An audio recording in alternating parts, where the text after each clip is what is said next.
রবিবার সকাল 11টা নাগাদ কলকাতার ব্রিগেড প্যারেড গ্রাউন্ডে অনুষ্ঠিত গীতা পাঠ অনুষ্ঠানে উপস্থিত হয়ে বিজেপি নেতা দিলীপ ঘোষ ফের বিতর্কিত মন্তব্য করেন।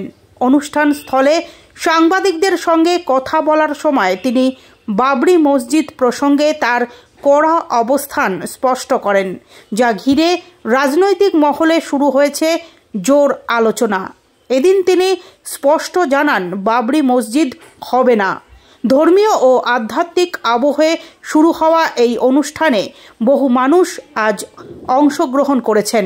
এমন পরিবেশে রাজনৈতিক মন্তব্য সামনে আসায় অনুষ্ঠান স্থলেই তৈরি হয় উত্তেজনার আবহ।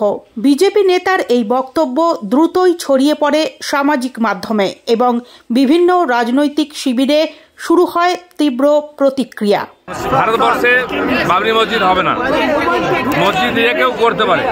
আর রাম মন্দির 550 বছর আন্দোলন করে রাম মন্দির হয়েছে।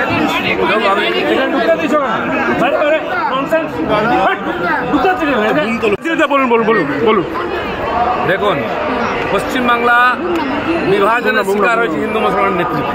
হিন্দু সমাজ সংগঠিত ছিল না, তাই বিভাজনের বলি হয়েছি আমরা। লক্ষ লক্ষ মানুষ এখনো দাস জীবন যাপন করছে। বাংলাদেশে আমাদের ভাইরা অত্যাচারিত হচ্ছেন, মঠ মন্দির ধ্বংস করে মা বোনের ইজ্জত নষ্ট হচ্ছে।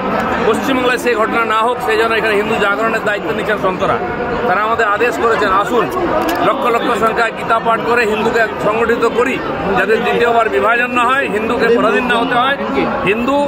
হিন্দু রাষ্ট্র ভারতবর্ষে মাথা উঁচু করে বাঁচবে এখানে, যেখানে 10 বার ভগবান জন্মেছেন। শ্রীকৃষ্ণের গীতার গোঁজ এখানে চলবে। গীতা পাঠের আয়োজন। তৃণমূল বলতে রাজনীতি করছে, এটা নিয়ে তোদের করতে না কে বলেছে? দম থাকলে আমরা করবো। রাম মন্দির করেছি, কৃষ্ণ মন্দির এটাও করবো।